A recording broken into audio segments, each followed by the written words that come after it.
एक उस्ताद पढ़ा रहा है किसी क्लास को, उसमें क्लासरूम के अंदर कहते थे भाई ये 3 बच्चे फेल हो जाएंगे।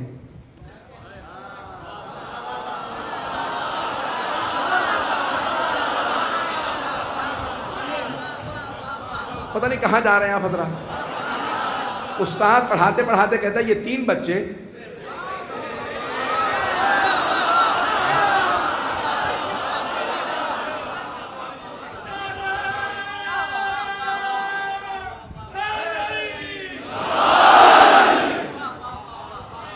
मुझे ब्रो के कुछ कहना पड़ेगा यहाँ, अगर मैं भूल जाऊँ तो मिसाल याद दिला देगा 3 बच्चों वाली। एक हिंदुस्तान दिल्ली के बहुत बड़े शाह मुहद्दिस देहलवी ने अपनी किताब में लिखा कि भी शिया मजलिसों में मत जाया करो। का मैं लिख लिख के लोगों को बता बता के खुतबे दे दे के तंग आ गया, मजलिसों में मत जाया करो, मजलिसों में मत जाया करो। ये बाद में निकाह टूटने वाला फतवा आया, पहले तो वैसे तंबी करते रहे थे। तो कहा कि मैंने इतने लोगों को कहा कि मजलिसों में मत जाया करो, तो हर आदमी जिसको कहता हूँ मजलिस में मत जाओ एक ही सवाल करता है क्यों ना जाए। मैं सबसे कहता हूँ भाई हमारे वालों की इसमें तौहीन हो जाती है, हमारे बुजुर्गों की मजलिसों में तौहीन होती है। हम तो जाते हैं, हमें तो कभी तौहीन सुनने में नहीं मिली। सुनिएगा सुनिएगा, कभी हम मजलिसों में जाते हैं हमें कभी तौहीन नहीं सुनने में आई। कभी तुम्हें कुछ पता नहीं चलता, जब भी शिया मजलिस में नारा हैदरी लगे समझ लो किसी की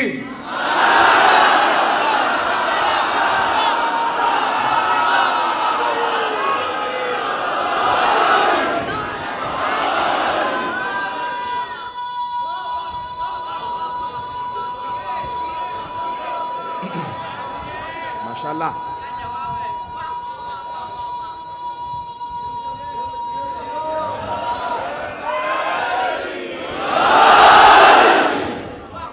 है तवज्जो जाने के रहा। तो अब वो कहते हैं कि नहीं, मजलिसों में तुम्हें अंदाजा नहीं हो पाता, कुछ और ही चल रहा होता है, तुम कुछ सुन रहे होते हो वो कुछ कह रहे होते हैं। ऐसा नहीं है, मैं तो सीधा सीधा सा पढ़ रहा हूँ, बिल्कुल सामने की बात कर रहा हूँ। ऐसा नहीं कि नाम सारे मजमे की तवज्जो रहे। मिसाल के तौर पर मैं कह रहा था, बहुत से कहते हैं कि नहीं अल्लाह के इल्म में था, इसका मतलब है अल्लाह ने उसे मजबूर किया यजीद को मारने पे। इमाम हुसैन एतराज समझ में आ रहा ना। तो अब एक उस्ताद ने 3 बच्चों से कहा, पता नहीं आप कहाँ चले जा रहे हैं, मैं क्लासरूम की बात कर रहा हूँ। तो एक उस्ताद ने 3 बच्चों से कहा भाई तुम तीनों फेल हो जाओगे, इम्तिहान में तुम तीनों फेल होने वाले हो। और तीनों बच्चे फेल हो गए। तो वो तीनों एतराज करने लगे, भाई उस्ताद को तो पता था ना कि हम फेल होने वाले हैं, इसने फेल कर दिया होगा। तो उस्ताद ने पलट के कहा, नहीं मैंने तुम्हें पहले ही बता दिया था, तुम्हारी करतूत बता रहे थे।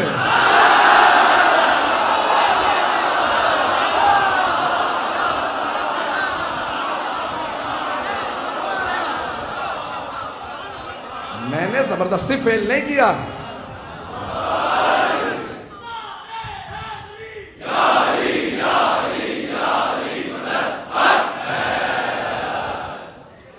तो उस्ताद ने पलट के कहा, भाई मैंने जबरदस्ती फेल नहीं किया, मैंने तो तुम्हें पहले ही बता दिया था कि तुम्हारे करतूत ऐसे हैं, क्लास में कभी आते नहीं, कभी यहाँ गायब कभी वहां गायब, बैठे में भी होते हो तो चीमी गोइयां करते रहते हो, कभी सही तरह पढ़ते नहीं, कहीं सही तरह सुनते नहीं, आपस में बैठे हुए गीबतें करते रहते हो, पता नहीं लोग है या नहीं है। तो मैंने तो तुम्हारी करतूत देखने के बाद कहा, जबरदस्ती फेल नहीं किया। जब मैंने तुम्हें बता ही दिया था तो तुम तैयारी कर लेते, पता नहीं लोग है या नहीं। तुम मुझे झूठा साबित करने के लिए तैयारी कर लेते, अगर तुम सही लिख देते मैं तब भी पास कर देता। तो एक बात पता चल गई, उस्ताद का इल्म रखना मजबूर करने के मुतरादिफ नहीं है। उस्ताद को पता था हरकतों की वजह से ये ऐसे हैं, ऐसे ही रहेंगे, तो अल्लाह ने मजबूर नहीं किया था यजीद को, सिर्फ बता दिया था ये ऐसा है, इसका बाप ऐसा, माँ ऐसी, दादा ऐसा, दादी ऐसी।